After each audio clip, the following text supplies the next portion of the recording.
नमस्कार, स्वागत है आप सभी का ईटी नाउ स्वदेश एसबीआई लाइव स्टूडियो में। मैं हूं विश्व मोहन और शुरुआत कर लेते हैं मुनाफे की मंडी की। सबसे पहले अपने मेहमानों से आपका परिचय करवा दें। हमारे साथ आज 4 मेहमान होंगे जो आज आपकी मदद करेंगे। दिव्या गगलानी हैं एक्सिस सिक्योरिटीज से, बीटूपन मजूमदार हैं bmazumdar.com से, और साथ ही हमारे साथ पंकज अरोड़ा हैं, प्रेसिडेंट है, नेशनल प्रेसिडेंट है AIJGF के, कैट की विंग है, और वो हमारे साथ आगे फोन लाइन पर होंगे। और साथ ही बीवी मेहता भी होंगे, सॉल्वेंट एक्सट्रैक्टर एसोसिएशन के एग्जीक्यूटिव डायरेक्टर है। आप चारों मेहमानों का बहुत बहुत शुक्रिया, आप लोगों ने वक्त निकाला है।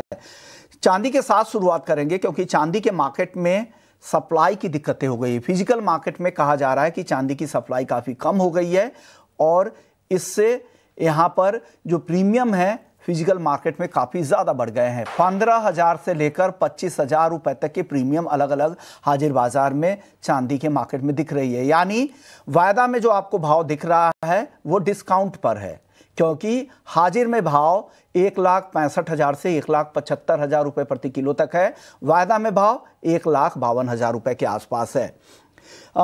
सबसे पहले दिव्या, आपके पास मैं आऊँगा। चांदी में एक ज़बरदस्त रैली है, आपको क्या लग रहा है? क्या एक्सचेंज की डिलीवरी को लेकर भी दिक्कतें हो सकती है? हालांकि डिलीवरी में भी वक्त है, नवंबर में डिलीवरी होनी है एक्सचेंज की तरफ से चांदी की, क्योंकि मिनी और माइक्रो नवंबर में एक्सपायरी होगी और बेस कॉन्ट्रैक्ट दिसंबर के पहले हफ्ते में एक्सपायरी है। क्या लग रहा है, उससे पहले स्थिति ठीक हो जाएगी या एक्सचेंज के प्लेटफॉर्म से भी डिलीवरी को लेकर दिक्कतें हो सकती है? आपका अनुभव क्या कहता है एक ट्रेडर के तौर पे?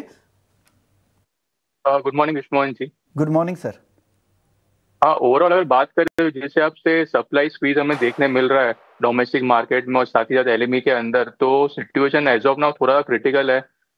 एक्सपेक्टेशन है कि मे बी 10-15 दिन में जो सिचुएशन है अभी सप्लाई स्क्वीज की वो सॉर्ट आउट हो जाए। पर अगर मैं आपको प्राइजेस की बात करूँ ओवरऑल तो ट्रेंड तो पॉजिटिव ही रहेगा। और जब तक भाव जो है सेटल आउट नहीं होते, जैसे कि अभी स्पॉट में प्राइस जो है प्रीमियम में चल रहा है, अगर हम लोग कॉमेक्स की बात करें तो, और साथ ही साथ डोमेस्टिक मार्केट में भी बात करें तो ऑलमोस्ट 15 से 16,000 का प्रीमियम चल रहा है डोमेस्टिक मार्केट के अंदर, स्पॉट के अंदर। तो जब तक प्राइजेस जो है अलाइन नहीं हो जाते तब तक एक कंसर्न बना रहेगा। तो मेरे हिसाब से हमारा जो ट्रेड है वो बाय एंड डिप्स का ही रहना चाहिए लॉन्ग टर्म में। और जैसे कि हमने टारगेट भी पहले दिए थे कि 155-160 के भाव के टारगेट आ सकता है, तो जो पेस था प्राइजेस के रैली का काफी ज्यादा फास्ट था। हम लोग का एक्सपेक्टेशन था कि मे बी ईयर एंड तक आ जाए, पर दिवाली के पहले ही प्राइजेस आ चुके हैं। तो ओवरऑल ट्रेंड तो मुझे पॉजिटिव लग रहा है। इंटरडे में अगर प्राइजेस में थोड़ा करेक्शन आता है 1,51,000 के करीब, तो वहां पे बाई करके चले। स्टॉप लॉस हम 1,50,400 का रखे और टारगेट ऊपर में 1,51,700 का मेंटेन करके चले। लग रहा है कि ये तेजी और भी बनी रहेगी, लेकिन बहुत छोटे टारगेट दिए आपको। क्या ये इंट्राडे के लिए कॉल है क्या दिव्या? हाँ, ये इंटरडे के लिए कॉल है, क्योंकि अभी जो वॉलेटिलिटी इतनी हाई है तो जो उसमें स्टॉप लॉसेस जो पोजिशनल बेसिस पे रहेंगे वो भी काफी बड़े रहेंगे। तो मेरा एडवाइस अभी ये रहेगा, जब तक प्राइजेस स्टेबल आउट नहीं होते तब तक ट्रेड जो इंटरडे में ही रखे, क्योंकि स्टॉप लॉस भी काफी बड़े होते हैं पोजिशनल बेसिस पे। ओपन इंटरेस्ट अक्टूबर में काफी ज्यादा बढ़ते हुए दिख रहे हैं। 30,349 का OI है अक्टूबर का। क्यूमुलेटिव OI की मैं बात कर रहा हूं, जो सितंबर से अगर आप देखें तो 30% ज्यादा है। सितंबर में कुल OI 23,492 के आसपास का था, और नवंबर में अब आखिरी हफ्ते में MCX से चांदी की डिलीवरी भी होगी जो मिनी और माइक्रो कॉन्ट्रैक्ट को लेकर देखते हैं। तब तक कहा जा रहा है कि सप्लाई की स्थिति ठीक हो जाएगी। क्या एक रणनीति लोग ये भी बता रहे हैं एक्सपर्ट्स, दिव्या आप अपना अनुभव इस पर शेयर कीजिए, क्योंकि फिजिकल में मार्केट काफ़ी ज़्यादा प्रीमियम पर है, आपको डिस्काउंट में यहाँ पर मिल रहा है 15,000, 18,000, 10,000 जो भी है, लेकिन डिस्काउंट तो है वायदा में भाव। तो क्या यहाँ पर खरीदारी करना बेहतर होगा, क्योंकि आपके डिलीवरी के वक्त जब वायदा के भाव और जो हाजिर के भाव अगर एक लेवल के आसपास आ जाएंगे तो आपको उसका फायदा मिलेगा। क्या ये यहाँ पे लॉन्ग पोजीशन बेहतर रणनीति हो है वायदा के जरिए? जो ट्रेडर्स हेजिंग करते हैं फिजिकल मार्केट और फ्यूचर्स के लिए, तो उसके लिए काफी ज्यादा अच्छा अपॉर्चुनिटी है करने के लिए, क्योंकि किसको हेज करना है करंट फ्यूचर भाव से और स्पॉट मार्केट में, तो बट ऑब्वियसली आते कि उसके पास स्पॉट में भी सिल्वर होना चाहिए। तो ये हेजर के लिए काफी अच्छी अपॉर्चुनिटी हेज करने के लिए। चलिए गोल्ड की बात करते हैं। गोल्ड में भी आज बहुत अच्छी तेजी दिख रही है। 1,30,680 बाजार खुलते ही नया हाई लगा दिया।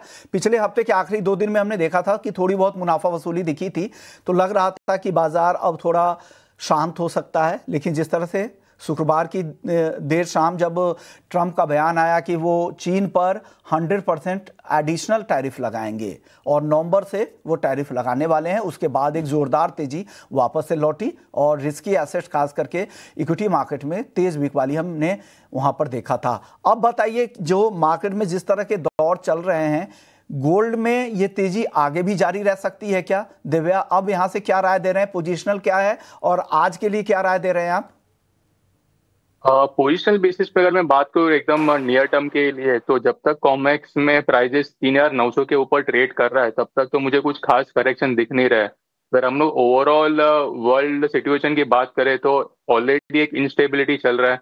यूएस में जो शटडाउन है और साथ ही साथ अभी रिन्यूड टेंशन जो अराइज हुआ है बिटवीन यूएसए एंड चाइना, तो वो भी प्राइजेस को हेल्प करेगा लोअर लेवल पे। एक बाइंग इंटरेस्ट गोल्ड के अंदर सेफ हेवन बाइंग में बढ़ेगा इन्वेस्टर का, जब तक सिचुएशन जो है क्लैरिटी नहीं आ जाता कि टैरिफ की जो बात की है प्रेसिडेंट ट्रम्प में अगेंस्ट चाइना, वो अगर टैरिफ जो है वापस से वो रोल बैक करते हैं कि नहीं करते वो देखना पड़ेगा। क्योंकि हमें हिस्टोरिकली हम देखें तो ट्रम्प जो है अपना बयान वीक ऑन वीक बेसिस पे चेंज करते रहते, तो नो डाउट अभी उसने संडे को जो स्टेटमेंट दिए थे अगेंस्ट चाइना, टोन थोड़ा सा सॉफ्टवेयर बेसिस पे था, तो उसके से मार्केट में थोड़ा सा हमें इक्विटी मार्केट में थोड़ा सा हमें बाउंस बैक देखने मिला। पर देखना पड़ा कि आगे जाके अब अगर मीटिंग अगर होती है अक्टूबर एंड में तो उससे क्या निकल के आता है बाहर। अगर कुछ जो प्रॉब्लम उनके चल रहे हैं यूएसए और चाइना के बीच में अगर वो सॉर्ट आउट होते हैं तो मे बी हमें थोड़ा बहुत प्रॉफिट बुकिंग देखने मिल सकता है।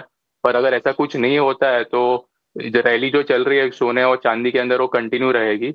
और अगर मैं इंट्राडे बेसिस की बात करूँ तो प्राइस में अगर थोड़ा करेक्शन आता है 1,23,000 के अराउंड, तो वहां पे बाई करके चले। स्टॉप लॉस हम 1,22,800 का रखे और टारगेट ऊपर में 1,23,300 का मेंटेन करे। जो भी मेरे कॉल से अभी वो स्ट्रिक्टली इंट्राडे बेसिस के लिए ही है।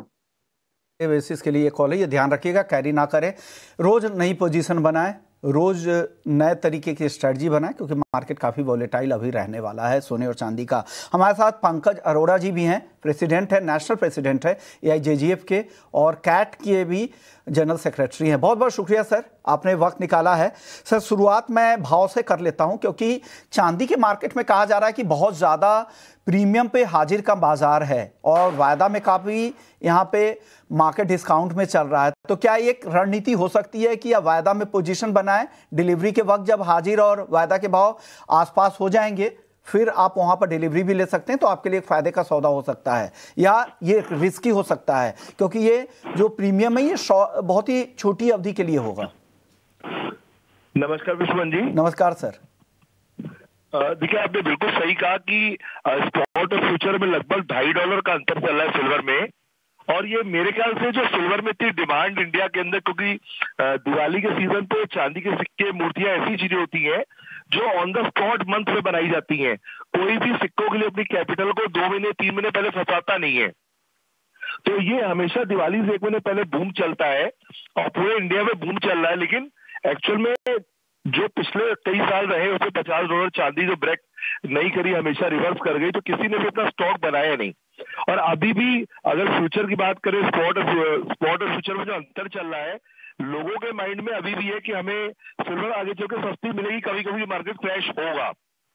तो फ्यूचर की डिलीवरी अगर कोई ज्वेलर है, अगर उसके पास अपना स्टॉक है, मान लीजिए 500 किलो, वो स्पॉट के मार्केट में अगर बेच रहा है तो उसको फ्यूचर में एमसीएक्स को फ्यूचर लेना चाहिए या कॉमेक्स में लेना चाहिए, ताकि जैसे ही 30 नवंबर को कट आएगा तो स्पॉट फ्यूचर दोनों बराबर हो जाएंगे और जो प्रीमियम है वो नुकसान किसी का नहीं होगा। और पैसा उन्हीं को देना पड़ रहा है जिनको स्पॉट अभी अर्जेंट में सिक्के या कॉइन्स खरीदने पड़ रहे हैं। और जो पब्लिक है वो भी खरीदिए, क्योंकि दिवाली हमारे एक ऐसी चीज है कि शगुन होता है, चाहे वो चांदी 1800 का भाव मिले कॉइन 10 ग्राम का या 2000 का, सब परचेज करेंगे ही करेंगे। और ये इंटरनेशनली, कोई इंडिया का नहीं है कि स्पॉट और फ्यूचर का जो अंतर है वो इंटरनेशनल चल रहा है, तो इंडिया में भी वही चीज सेम है। सर एक चीज और कहा जा रहा है कि यहाँ पर एक्सचेंज की डिलीवरी, हालांकि अभी वक्त है, माइक्रो और मिनी फ्यूचर्स की जो डिलीवरी का जो वक्त है वो नवंबर के आखिरी हफ्ते का है और जो बेस कॉन्ट्रैक्ट है उसका दिसंबर के पहले हफ्ते। आपको लग रहा है क्या एक्सचेंज की डिलीवरी में भी दिक्कतें हो सकती है, क्योंकि जिस तरह से सप्लाई की दिक्कतें हैं, या उस समय तक स्थिति ठीक हो जाएगी? एक कागज का कॉन्ट्रैक्ट है, हम लोग सब समझते हैं कॉन्ट्रैक्ट एक कागज का कॉन्ट्रैक्ट है, लेकिन अगर फिजिकल में डिलीवरी ही किसी के पास नहीं होगी तो डिलीवरी देने में वो फेल होगा। तो मुझे लगता है ऐसे में तो एमसेक को डिलीवरी टाइम से 10 दिन पहले उसे मार्जिन में नहीं जमा कराना चाहिए। अगर कोई कहीं दिक्कत आती है तो जो डिफरेंस का अमाउंट है वो उसे चार्ज करके, जिन लोगों ने फ्यूचर के सौदे लिए हैं तो फ्यूचर स्पॉट का डिफरेंस है वो उनको पे करना चाहिए। सर चलिए अच्छी बात है, देखते हैं कि उस समय तक स्थिति किस तरह की रहती है, क्योंकि ईटीएफ की भी डिमांड बहुत अच्छी है, फिजिकल डिमांड भी काफ़ी अच्छी है, त्योहारी सीजन है, लोग वहाँ पे इस माहौल में भी खरीदते हैं और एक फ्रेंजीनेस भी है मार्केट में, उस वजह से भी वो तेज़ी दिख रही है और इस वजह से सप्लाई की दिक्कतें हुई है। सर अब मैं बात करूंगा एक अहम खबर की, गोल्ड इंपोर्ट के टैरिफ रेट कोटा को लेकर जो मामला है फिर से गर्मा गया है। दिल्ली हाई कोर्ट के उस पर कुछ फैसले भी आए हैं और सोने के इंपोर्ट पर जो भारत यूएई का जो सेपा है उसके तहत टीआरक्यू आवंटन से जुड़े हुए कुछ विवाद है, कुछ शिकायत करता है, जो वापस से उन्होंने शिकायत किया है कि उन्हें मौका क्यों नहीं मिलना चाहिए, क्योंकि यहाँ जो 25 करोड़ का मिनिमम टर्नओवर का जो नियम है ये तो साफ तौर से सब सिर्फ बड़े ज्वेलर्स को ही सपोर्ट करने की बात हो गई। फिर तो लेवल प्लेइंग फील्ड कहाँ रहेगा जब आपका मार्केट इतना ट्रांसपेरेंट है, आप 2-3% के मार्जिन में काम करते हैं, कोई आपसे सस्ता माल लेकर आ रहा है 5%, तो आप तो एक एज दे रहे हैं, वो भी बड़े लोगों को एज दे रहे हैं, छोटे लोगों को आप पीछे छोड़ रहे हैं। सर बिल्कुल ठीक बात है। देखिए इस पे कुछ लोग हाईकोर्ट भी गए, कुछ लोगों ने डायरेक्टली गवर्नमेंट को भी टच किया, लेटर लिखा था, तो उस समय तो जवाब आ गया। एक्चुअली प्रॉब्लम इससे थी कि जो नए लोग थे जिन्होंने 1 लाख रुपए डिपार्टमेंट को फीस जमा करी थी एप्लीकेशन की, उस समय एप्लीकेशन देते समय ये नहीं कहा गया था कि आपका सिस्टम, जो ऑलरेडी सिस्टम उन्होंने लिख के दिया था कि आपका ये टर्नओवर होना चाहिए या ऐसा होना चाहिए, जो जो फुलफिल था उन लोगों ने 1 लाख रुपए दिए, लेकिन वो बाद में उन लोगों को 1 लाख रुपए पानी में जा रहे थे, क्योंकि जब पहले से आपने जो नोटिफिकेशन दे रखा है वो चीजें कंप्लीट थी, बाद में आपने कह दिया कि ये चीजें आपको फुलफिल नहीं थी, या आपने एप्लीकेशन देने के बाद एक नया नोटिफिकेशन जारी कर दिया, तो वो एक तरीके से कह सकते हैं कि चीटिंग जैसा ही महसूस हो रहा था। अब हाईकोर्ट का जो निर्णय आया वो स्वागत योग्य है कि सभी को इक्वल देश में जो आपका नोटिफिकेशन है आपको उसके तहत कार्य करना चाहिए। 1 लाख रुपए गवर्नमेंट की फीस दी, 50,000 30,000 सीए को दिए, तो हर ज्वेलर का 1-1 लाख रुपए का उस पर नुकसान हुआ। लेकिन 6 महीने किल हो चुके हैं, तो मैं तो चाहूंगा सीजन है, अगर ये इस पर जल्दी डीजीएफटी निर्णय लेता है तो सभी लोग उसका फायदा उठा पाएंगे। वो 6 महीने केवल बचे हैं और गोल्ड इतना तेज है कि दिवाली के बाद बिजनेस चलेगा कि नहीं चलेगा ये किसी को मालूम नहीं है। बिल्कुल सही बात है। और याचिका जो याचिका जिन्होंने दायर की है, जो शिकायत करता है, उनका ये भी कहना है कि यहाँ पर छोटे कारोबारियों के साथ भेदभाव किया जा रहा है। टीआरक्यू का मकसद व्यापक तौर पर कॉम्प्रिहेंसिव तरीके से यहाँ पर फायदा देना था, न कि सिर्फ बड़े खिलाड़ियों को ही इसके हितों का ही ध्यान यहाँ पर रखा जाए। ये आपने अच्छा मुद्दा उठाया पंकज जी, बहुत बहुत शुक्रिया सर, आपने वक्त दिया हमारे लिए। चलिए वक्त है ब्रेक का, ब्रेक के बाद कुछ अहम खबर का रुख करेंगे, कुछ एग्री मार्केट की भी बात होगी, मेटल्स की जो रफ्तार है उस पर भी बात होगी। दिव्या गगलानी भी बने हुए हैं, साथ ही आगे हमारे साथ सी के ईडी वीवी मेहता साहब भी होंगे, उनसे समझेंगे कि मूंगफली की ग्राउंड रिपोर्ट क्या है। जल्द लौटते हैं।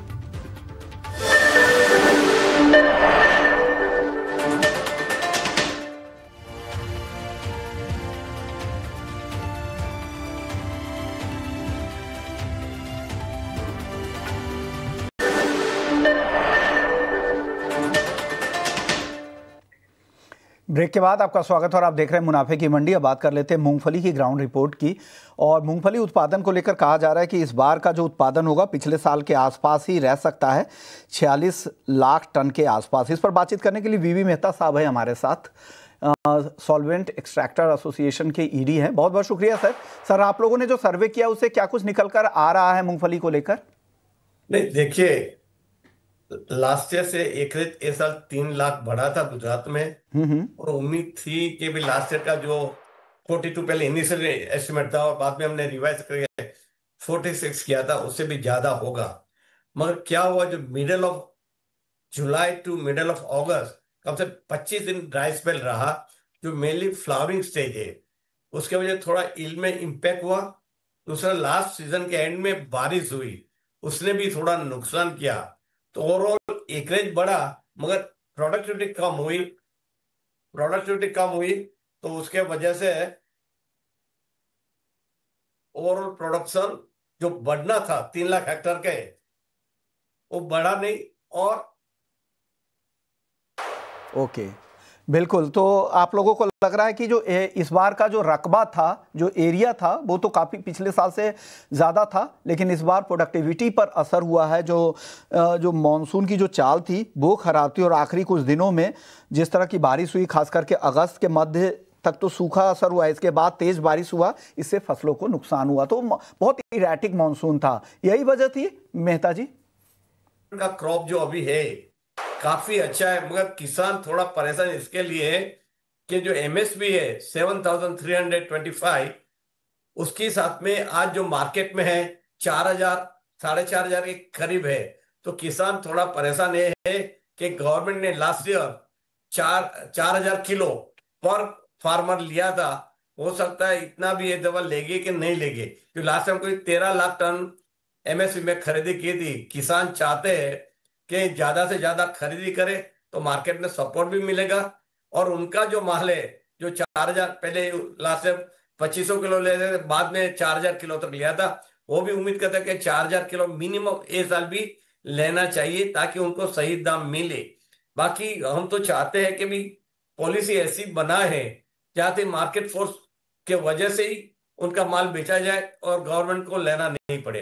दूसरा, एक किसान को जो किसान से बात करते थे वो भावांतर की भी बात करते थे कि अगर एमएसपी इतनी ऊपर है अच्छी बात है, मगर हमको एमएसपी मिल रही है, तो जैसे सोयाबीन के लिए एमपी में भावांतर स्कीम है, ऐसी कुछ स्कीम मगफली के लिए भी किया जाए ताकि उनको भावांतर स्कीम के जरिए फायदा होगा। आपने बहुत ज्यादा एमएसपी तो तय कर दिया है, लेकिन किसान की कितनी खरीद हो पा रही है उस पर निर्भर करता है। तो एमएसपी का फायदा ही ना मिलेगा तो ऊंचे एमएसपी का क्या फायदा। बहुत बहुत शुक्रिया सर, वक्त कम है, आपने वक्त दिया, हमारी लिमिटेशंस है, लेकिन आपने अपनी बात रखी सर। चलिए, थैंक यू सर। चलिए वापस से लौटते हैं। इस वक्त देखिए सोने में फिर से जबरदस्त तेजी दिख रही है। कॉमेक्स पर गोल्ड फ्यूचर्स का भाव $4,100 के बेहद करीब पहुंच चुका है। जबरदस्त तेजी का दौर चल रहा है। हमारे साथ विठूपन भी है, आज वक्त लिया उन्होंने आने में, लेकिन सोने पर ही उनसे सीधा सवाल होगा। सर 30 सेकंड में बताइए, सोना चांदी आपकी राय क्या बन रही है यहां से? सर देखिए, ओवरऑल मामला तेजी का ही लग रहा है, यहाँ पे रुकने का नाम ही ले रहा है, ऑल टाइम हाई में ट्रेड कर रहा है। गोल्ड देखिए अभी 1,23,000 से 1,27,000 से 1,30,000 तक वेरी हाईली पॉसिबल है। और सिल्वर में राउंडिंग बॉटम का ब्रेकआउट हुआ है, तो यहाँ से और 20% शॉर्ट टर्म में वेरी पॉसिबल है। इंट्राडे में कोई डिप्स में बाय कीजिएगा 1,55,000 1,56,000 immediate very short term very possible है। लेकिन गोइंग फॉरवर्ड इन मंथ और सो 1,70,000 1,65,000 टू 7,000 पॉसिबल है। तो यहाँ पे बाय द डिप्स करना चाहिए। जिस तरह से सिल्वर का स्कार्सिटी है सप्लाई का, तो बाय द डिप्स ही करना चाहिए। ओके, फंडामेंटल्स हमने काफी चर्चा कर ली है। कॉपर पर सीधा जवाब विरूपण बता दीजिए, कॉपर में क्या और कितनी तेजी बची है 20 सेकंड में? देखिए कॉपर में देखिए इंट्राडे में वोलेटिलिटी काफी है आज, तो अगर इन कॉपर में बाय करना है तो नीचे लेवल पे बाय करना चाहिए 970 टू 980 के आसपास। 995 का टारगेट रहेगा, 974 के नीचे स्टेप लेस। लेकिन जिंक थोड़ा बेटर लग रहा है, वोलेटिलिटी कम, 294 के आसपास जिंक बाय करना चाहिए, 298 का टारगेट, 291 के आसपास स्टॉप लॉस। दिव्या आपकी टॉपिक क्या है बेस मेटल्स में? छोटा जवाब। कॉपर में रहेगा 983 के करीब बाई करके चले, स्टॉप लॉस हम 980 का रखे, टारगेट टू में 987 में मेंटेन करें। और दूसरी पिक मेरी एल्यूमिनियम में रहेगी, उसमें रिस्क रिवॉर्ड काफी फेवरेबल है, तो 261 के करीब बाई कर सकते हैं। स्टॉप लॉस हम 259.50 का रखे और टारगेट हमें 263 का मेंटेन करें। ओके, तो कॉपर एल्युमिनियम आपकी टॉपिक है। आखिरी सवाल दिव्या, क्रूड में कोई ऑप्शंस में ट्रेड है क्या आपके पास? क्रूड में सेलिंग में ही है, एक ब्रेकडाउन देखने मिला है, तो 5,400 का जो पुट ऑप्शन है वो बाय कर 110 के करीब, स्टॉप लॉस हम 80 रुपीज का रखे और टारगेट ऊपर में 150 का मेंटेन करें। ओके, एक छोटा जवाब आप भी दे दीजिए 10 सेकंड में क्रूड पर राय। विठूपन आपकी राय? देखिए क्रूड में मुझे नीचे का लग रहा है 5360 5380 का अगर पुलबैक मिलता है वहां पे बेचना है। 5240 के आसपास टारगेट रहेगा और 5450 के ऊपर स्टॉप लॉस। ओके, शुक्रिया आप दोनों मेहमानों का, आप लोगों ने वक्त दिया, हमारे दर्शकों को गाइड किया। इक्विटी मार्केट में आज दबाव दिख रहा है, निफ्टी 120 अंकों से ज्यादा की गिरावट दिखा रहा है, लेकिन यहाँ पर क्या कुछ मौके बन रहे हैं आगे बताएंगे आपको ब्रेक के बाद। इक्विटी मार्केट का रुख करेंगे, जल्द लौटते हैं।